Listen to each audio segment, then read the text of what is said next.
महात्मा उपासक डॉक्टर सोहनराज तातेड़ पुनरुत्थान और आत्मविज्ञान के बाद अब ला रहे हैं सनातन सत्य, जैसी दृष्टि वैसी सृष्टि, कुदरत, कुदरती रचना एवं कुदरत के कानून से शाश्वत सुख की प्राप्ति।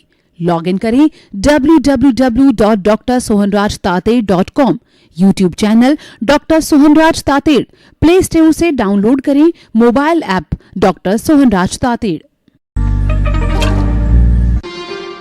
ओम शांति प्रभो, जय शांति प्रभो, पार्श्वनाथ महावीर प्रभो। ओम शांति प्रभो, जय शांति प्रभो, पार्श्वनाथ महावीर प्रभो। ओम शांति प्रभो, जय शांति प्रभो, पार्श्वनाथ महावीर प्रभो। हे मेरे बीते विराजमान शुद्ध आत्मा भगवान, परम पिता परमेश्वर, मेरे आराध्य, मेरे गुरु, मेरे इष्ट, मुझे ऐसी शक्ति दो, जागृति दो कि मेरे मन में किसी के प्रति बुरे भाव नहीं आवे, मैं किसी को दोषी नहीं देखूं और मेरे मन में किसी के प्रति अभिप्राय, ओपिनियन की भावना नहीं आवे और मेरे द्वारा किसी को दुख न हो, दुख न हो, दुख न हो। मेरा राग द्वेष हर क्षण घटता रहे, मेरा संभाव बढ़ता रहे, हर जन्म में मेरे को मुक्ति के कर्म मिले और मुझे हर जन्म में ज्ञानी पुरुष और जो है मुझे सद्गुरु मिले। ऐसी कृपा करो, शक्ति दो, जागृति दो। भाइयों बहनों, आज का हमारा बहुत सुंदर विषय है कि जो विद्यार्थी शिक्षक को सिखाता है, शिक्षक जो बनता है, उसमें रोल विद्यार्थी का होता है। व्यापारी धनाढ्य बनता है, वो ग्राहक के कारण बनता है। नेता बनता है, मंत्री बनता है, एमएलए बनता है, एमपी बनता है, वो जनता के कारण बनता है। और अफसर बनता है कोई भी व्यक्ति, वह अपनी काबिलियत के कारण बनता है। काबिलियत नहीं हो तो वो बड़ा अफसर नहीं बन सकता, उसमें ऐसी अर्हता होनी चाहिए। तो अर्हता को पैदा करने वाला निमित्त होता है और अर्हता जो है वो हमारा उपादान होता है। तो कहने का अर्थ ये है कि आज का विषय उपादान और जो निमित्त पर आ गया। जैसे हमारे को घड़ा बनाना है तो घड़ा बनाने के लिए तालाब की चिकनी मिट्टी लोच वाली चाहिएगी और ये तो लोच है, वह उसका उपादान है। उस उपादान को कुम्हार, चाक, डंडा ये जो है निमित्त के रूप में मिलने से घड़ा बनता है। और घड़ा जितनी बढ़िया लोच वाली होती है उतना फिनिश्ड और अच्छा और ठंडा घड़ा बनता है। तो आप देखिए, घड़े को किसने बनाया? घड़े को बनाया चिकनी मिट्टी ने और वो उसको जो है वो जो कुम्हार कहता है कि घड़ा मैंने बनाया। अगर मिट्टी नहीं होती, चौक नहीं होती, चाक नहीं होती और डंडा नहीं होता तो वह घड़ा कैसे बन सकता है? तो वो तो मात्र निमित्त था। तो हम भी यही कहना चाहते हैं कि व्यक्ति अगर अपने आप को निमित्त समझे, उसका उद्धार निश्चित है। क्योंकि इस दुनिया में हर जीवित प्राणी 84 लाख जीवों के असंख्य अनंत जो कि उत्पत्ति स्थान है, उनके 84 लाख उत्पत्ति स्थानों के असंख्य अनंत प्राणी सभी निमित्त है। कर्ता तो व्यवस्थित शक्ति है, कर्ता तो कुदरत है। कुदरत दो तरीके से कर्ता के रूप में काम करती है। एक तो प्राकृतिक रूप में और दूसरा इंडिविजुअल रूप जिसको व्यवस्थित शक्ति कहते हैं, वो द्रव्य क्षेत्र काल भाव के अनुसार जो है कर्मों का भुगतान जीवित प्राणी का करने के लिए वह कर्ता व्यवस्थित शक्ति होती है, जिसको साइंटिफिक सर्कमस्टेंशियल एविडेंसेस कहा जाता है। प्राकृतिक रूप में जो है कुदरत काम करती है, उसके सहारे समय पे सूर्य उगता है, समय पे अस्त होता है, समय पे चंद्रमा आता है, समय पे तारे होते हैं, और समय पर सर्दी ऋतु, गर्मी ऋतु और जो है बसंत ऋतु वगैरह आती है। तो भाइयों बहनों, ये जो सारा होता है वो सारा प्राकृतिक स्तर के ऊपर होता है। तो भाइयों बहनों, हम आपको ये बताना चाहते हैं कि ये सारा जो है उदय और प्रारब्ध के अधीन है, और ये सारा हमारा जो है जो उपादान और निमित्त के रूप में होता है। निमित्त नहीं है तो उपादान उदय में नहीं आ सकता है, दोनों का होना जरूरी है। तो हमारा जो आज का विषय है कि जो स्टूडेंट होता है, विद्यार्थी होता है, वह शिक्षक को पढ़ाता है कैसे। एक क्लास चल रही है 45 मिनट की, उसके अंदर 50 बच्चे हैं किसी विषय के, और एक टीचर उनको पढ़ाता है। तो स्टूडेंट प्रश्न करता है कि गुरुजी जो है आपने बताया कि जो है आत्मा शाश्वत है और वह अमूर्त है, तो प्रश्न किया जाता है। तो टीचर सोचता है कि वह अमूर्त कैसे है और शाश्वत कैसे है, अध्ययन भी करता है, और फिर अध्ययन करके और कई विषयों में तो गहरी शोध करके वो विद्यार्थी को बताता है आत्मा परमानेंट तत्व है, इस कारण वह शाश्वत है। केवल एक आत्मा को छोड़ करके और शेष इस दुनिया की समस्त वस्तुएं जड़ है, और जड़ नाशवान होता है।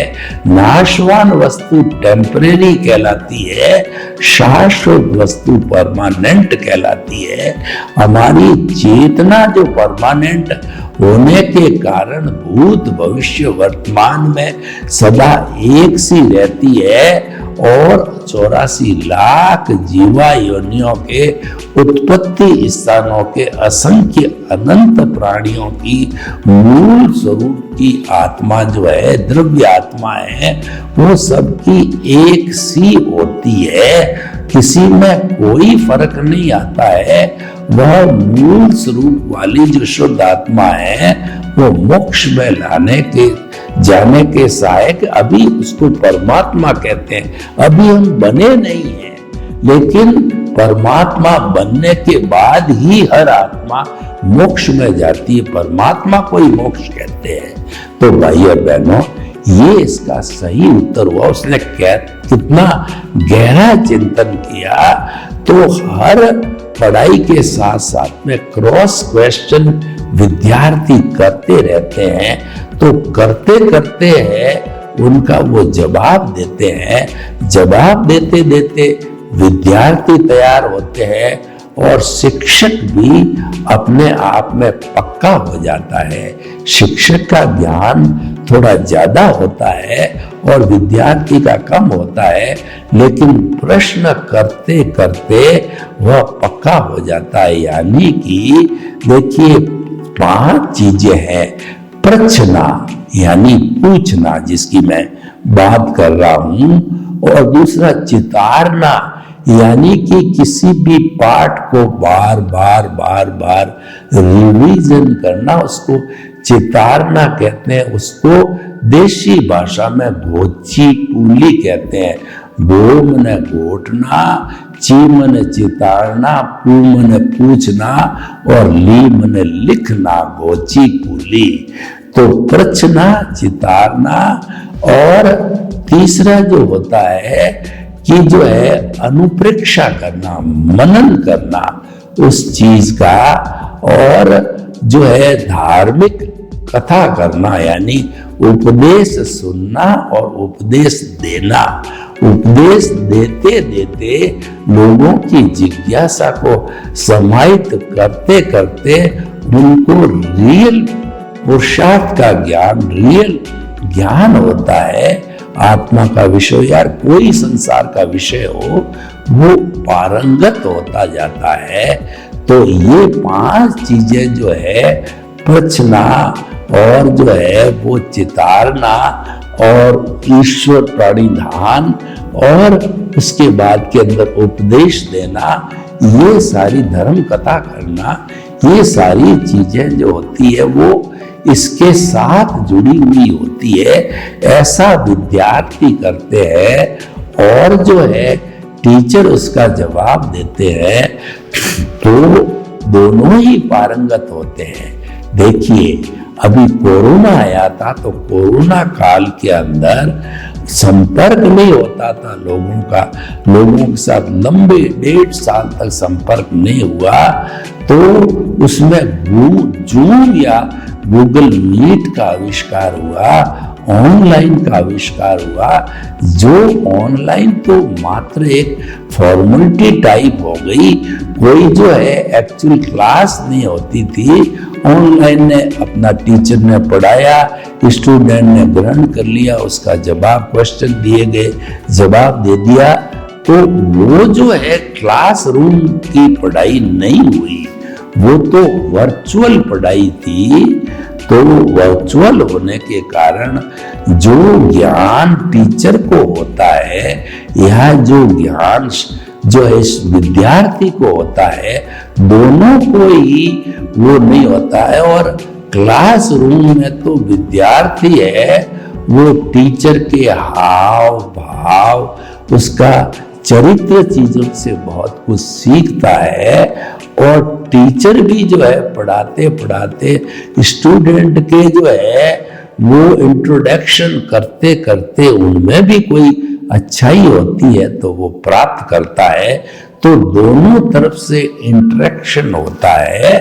तो हम ये कहें कि उपादान तो अध्यापक का खुद का है, और जो स्टूडेंट है वो निमित्त है, वो प्रश्न करता है, वह उत्तर लिख के लाता है और टीचर उसकी जांच करता है। हर दृष्टि से वो निमित्त है। तो निमित्त का भी बहुत बड़ा रोल होता है। जितना उपादान का है उतना का उतना निमित्त का है, और दोनों मिलकर के कोई कार्य पूरा करवाते हैं। निमित्त का जो है वह उदय प्रारब्ध के अधीन है, वह उदय में आता है तभी निमित्त सामने आता है। और निमित्त को जुटाने का ड्यूटी है, वो काम है, वो हमारी जो है वो कुदरत की है। इसीलिए कुदरत, कुदरती रचना और कुदरत का कानून जो है हमारा आधार है। उसके आधार पर ही हम जो है सनातन सत्य है, जो परमानेंट तत्व होता है और जो कि सिद्धांत के ऊपर आधारित है। सिद्धांत कभी बदलता नहीं है, बदलती है वो अवस्था होती है, कंडीशन होती है, स्थिति होती है। सिद्धांत तो हर जगह पूरे विश्व में, चाहे अमेरिका हो, चाहे इंडिया हो, चाहे रशिया हो, हर जगह सिद्धांत एक सा रहता है। सनातन सत्य सिद्धांत पर आधारित है। और जो हमारा जो कहना चाहिए कि निमित्त है, वह उदय प्रारब्ध के ऊपर आधारित होता है। तो ये उपादान और निमित्त के साथ ही उदय प्रारब्ध चलता है और कोई चीज घटना घटित होती है। तो भाई और बहनों, हम आपको ये कहना चाहते हैं कि ये जो है हमारा दोनों साथ होते हैं, उपादान और निमित्त, तभी काम बनता है, वरना काम नहीं बन सकता। और आप देखिए, दुनिया को भी देखिए आप, तो स्वयं समझ जाओगे कि अगर मान लो हमारा जो समाज है उसमें हम जीवन जीना चाहते हैं तो हमारा रोटी कपड़ा मकान शिक्षा चिकित्सा ये जो हमारे जो है जीवन यापन की वस्तुएं हैं, ये अगर सभी लोग सहयोग नहीं करे तो ये कैसे संभव है हमारा समाज बनना? समाज बन ही नहीं सकता, क्योंकि समाज के अंदर जो कहना चाहिए कि वो किसान है, वो फूड ग्रेन्स उगाता है, सब्जी उगाता है, फल फ्रूट्स उगाता है और कॉमन पब्लिक उसका कंजम्पशन करती है और उसके साथ ही जो है वो उसके प्रोडक्ट मार्केट में आता है, तो मार्केट के व्यापारी डिस्ट्रीब्यूटर का काम करते हैं जो अलग अलग शहरों में और गांवों में वो चीज ट्रांसपोर्ट होकर के जाती है। ट्रेन के द्वारा भी जाती है, बस के द्वारा भी जाती है, लोडिंग के द्वारा भी जाती है, कोई भी साधन हो सकता है। तो भाई और बहनों, हम आपको बताना चाहते हैं ये पूरा सिस्टम है, सिस्टम है उदय प्रारब्ध का जो सिस्टम है वो उपादान और निमित्त के आधार पर चलता है। उसकी क्रिएटर, ऑपरेटर और डिस्ट्रॉयर है वह हमारी कुदरत है और कुदरती रचना यानी कुदरत की अवस्था बदलती रहती है, उसको कुदरती रचना कहते हैं। और वह कुदरत है वह कुछ परमानेंट नियमों पर चलती है, उसको कुदरत का कानून कहते हैं। यानी कुदरत, कुदरती रचना, कुदरत का कानून ये स्थायी तत्व है जो हमारे सनातन सत्य कार्यक्रम से जुड़े हुए हैं। और ये स्थायी होने के कारण जो है हमारी आत्मा का जो कहना चाहिए कि शाश्वत सुख की प्राप्ति करना होता है वो इनके माध्यम से होता है। यानी कि हमारा कुदरती रचना अगर हम किसी भी चीज को मान के चलते हैं तो वो हमारी एक्सेप्टेंस होती है, वो हमारी प्रतिक्रिया विरक्ति होती है और हम उस प्रतिक्रिया व्यक्ति करके रिएक्शन नहीं देते हैं। कुदरती रचना मानते हैं तो रिएक्शन नहीं देने से हमारे नए कॉज तैयार नहीं होते हैं और नए कॉज तैयार नहीं होने का मतलब चार्जिंग सिस्टम नहीं होता है, डिस्चार्ज तो हर हालत में होगा। देखिए कि हमने जो है मोबाइल की बैटरी को चार्ज में लगाया तो वो 1% से चार्ज होती होती 100% तक हो जाती, प्लग निकालते ही उसी क्षण से डिस्चार्ज होती है। डिस्चार्ज के अंदर कोई प्लग लगाने की जरूरत नहीं, ये मुख्य बात है।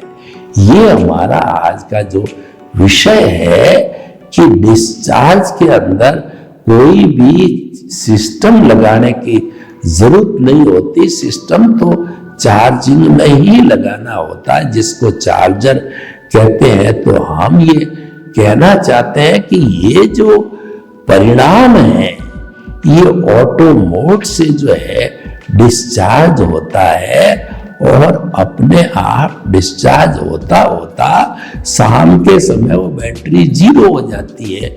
उसी तरह से हमारा जन्म से मृत्यु तक के बीच में जो है जन्म के समय हम 100% मन वचन काया की बैटरियां चार्ज करके लाते हैं और जन्म के पहले क्षण से ये बैटरियां डिस्चार्ज होते होते हमारा आयुष्य समाप्त होता है तो बैटरी 0 हो जाती है। 0 होकर के दूसरा जन्म हम ले लेते हैं, यानी फिर वहां पे चार्जिंग का सिस्टम मिलता है।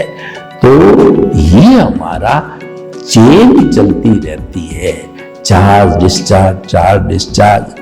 और प्रकृति का नियम है कि आप जो है चार्जिंग बंद कर दो तो डिस्चार्ज एक बार ऑटो मोड से होके समाप्त हो जाएगा। समाप्त होने का अर्थ हम इस रूप में लेते हैं कि कि नया चार्ज यानी नए कर्मों का बंध, यानी कि नई कॉजल बॉडी का न बनना, तो हमारा अज्ञान जो हमारी आत्मा के साथ जुड़ा हुआ, जिसके कारण ये शरीर धारण हुआ है, तो उस अज्ञान को धीरे धीरे समाप्त होना पड़ेगा। नो चार्ज में अज्ञान समाप्त हो रहा है। अज्ञान की पूर्ण रूप से समाप्ति का अर्थ हो गया कि हम शाश्वत सुख को प्राप्त हो जाते हैं। तो मुख्य बात हो गई, अज्ञान का नाश ही सच्चा नाश है, अज्ञान का त्याग ही सच्चा त्याग है। तो भाइयों बहनों, हमारे जीवन को शाश्वत सुख की प्राप्ति करने के लिए वो हर मानव का कहना चाहिए जीवन का अति उत्तम जो है उपयोग है, और वो अति उत्तम लक्ष्य है शाश्वत सुख की नींव लगाना, शाश्वत सुख को पाना। शाश्वत सुख को पाना अर्थ है कि जो हमारा अस्तित्व शुद्ध आत्मा है उसको 100% प्राप्त कर लेना। 1% भी शुद्ध आत्मा बकाया न रहना चाहिए, उसको स्पष्ट वेदन कहा जाता है। स्पष्ट वेदन को हमारे अध्यात्म विज्ञान के अंदर हम जो है वो उसको केवल ज्ञान कहते हैं। केवल ज्ञान और केवल दर्शन है। केवल दर्शन जो है हमारे रियल पुरुषार्थ की उच्चतम अवस्था है। उसके बाद कुछ भी करना शेष नहीं रहता है। जो इस अवस्था को प्राप्त कर लेता है वह अपनी आत्मा को प्राप्त करने का स्थान बना लेता है। और क्योंकि वह जो है वो हमारा एग्जामिनेशन है, पुरुषार्थ है, तो उस पुरुषार्थ का परिणाम अवश्य मिलता है। तो नेक्स्ट बर्थ के अंदर केवल ज्ञान के रूप में परिणाम मिलकर के और वो हमें शुद्ध आत्मा की पूर्ण प्राप्ति हो जाती है, जिसको स्पष्ट वेदन कहते हैं।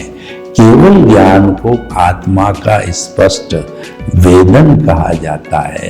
तो भाइयों बहनों, जो हमने विषय लिया था कि विद्यार्थी शिक्षक को पढ़ाता है वो बिल्कुल सही है, क्योंकि अगर विद्यार्थी जो है वो हमारा जो है वो निमित्त है, और जो टीचर का खुद का उपादान है, दोनों मिलकर के और शिक्षा की प्राप्ति होती। एक शिक्षा देता है और शिक्षा लेता है, उसका मकसद पूरा होता है। फैक्ट्री के अंदर रॉ मटेरियल होता है और एक फिनिश प्रोडक्ट होता है। रॉ मटेरियल उपादान है और फिनिश प्रोडक्ट है, वह उसका निमित्त है। तो इसीलिए ये दोनों हुए बिना जो है संपूर्ण प्रक्रिया नहीं होती है। तो निमित्त और जो हमारा उपादान, इस सिद्धांत को यानी कारण कार्य सिद्धांत, बिना कारण के कोई कार्य नहीं होता है। Without the cause there is no effect at all. This is the law of the nature. और ये शाश्वत जो है वो नियम है, कुदरत का कानून, ये सनातन है कि without the cause there is no effect at all. यानी कि पहले कॉज बना कि मुझे करोड़पति बनना है, तो उसका इफेक्ट आया कि व्यक्ति जो है बड़ा उपक्रम लगाता है, चाहे फैक्ट्री का हो चाहे बिजनेस का हो, उस उपक्रम के साथ ही सेल किया, परचेज किया, मैन्युफैक्चरिंग किया और ज्यादा कमाया। ज्यादा कमाने के बाद जो है वो कुबेरपति बनता है। तो हर एक में यही होता है कि कोई भी व्यक्ति अगर किसी भी फील्ड में जो उच्च स्थान प्राप्त करना चाहता है तो करत करत अभ्यास के और जड़मती होत सुजान, रसरी आवत जान के और सल पर पड़त निशान। यानी कि practice makes a man perfect. जब तक हमारी प्रैक्टिस नहीं होती है व्यक्ति परफेक्ट नहीं बनता है, और प्रैक्टिस हो जाता है तो कवि कालिदास जैसे मूर्ख भी विद्वान बन जाते हैं, और तुलसीदास जी जैसे जो है संत है वो रामचरित्र मानस की जो है वो रचना कर बैठते हैं। वाल्मीकि जी जैसे डाकू है वो जो है वो वाल्मीकि रामायण लिख देते हैं। ये सारा जो परिवर्तन आता है ये हमारे सबकॉन्शियस माइंड में आता है, ये हमारे तेजस शरीर में आता है, ये हमारे इंट्यूशन में आता है, और वह इंट्यूशन है वो विश्व की सबसे बड़ी फैक्ट्री होता है सबकॉन्शियस माइंड। वहां सारा रूपांतरण होता है।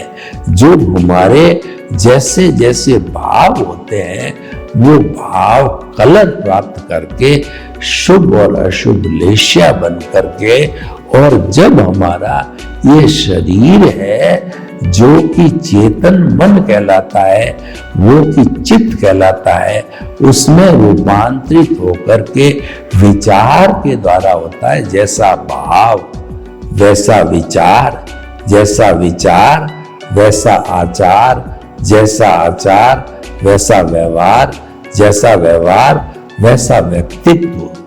तो इसका अर्थ ये हुआ कि भाव हमारा उद्गम प्लेस है, उपादान हमारा उद्गम है, और उसको निमित्त मिलता है तब वो प्रकाश में आता है। मान लीजिए कि पावर हाउस है बिजली का, वो उपादान है, और जो बिजली के तार है, बल्ब है, ट्यूबलाइट है, ये सब निमित्त है। जो पावर उसमें चलता है तो प्रकाश होता है, लेकिन अगर पावर ही नहीं है तो चाहे कितना ही बल्ब और ट्यूबलाइट लगे हुए हों तो प्रकाश नहीं हो सकता है, क्योंकि निमित्त तो हाजिर है, उपादान नहीं है। हमारे भीतर आत्मा नहीं है तो हमको मुर्दा समझ के जला दिया जाएगा, और आत्मा है तो ये जो शरीर है यह भी चेतनवत काम करता है, क्योंकि जो हमारा अज्ञान है वो मिश्र चेतन है।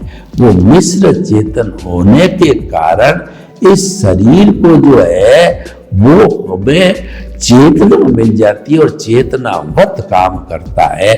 इस तरीके से जो अभी हमारा विषय है कि विद्यार्थी शिक्षक को पढ़ाता है, ये हमारा उपादान और निमित्त पर आधारित है। सर्वे भवन्तु सुखिनः, सर्वे सन्तु निरामया।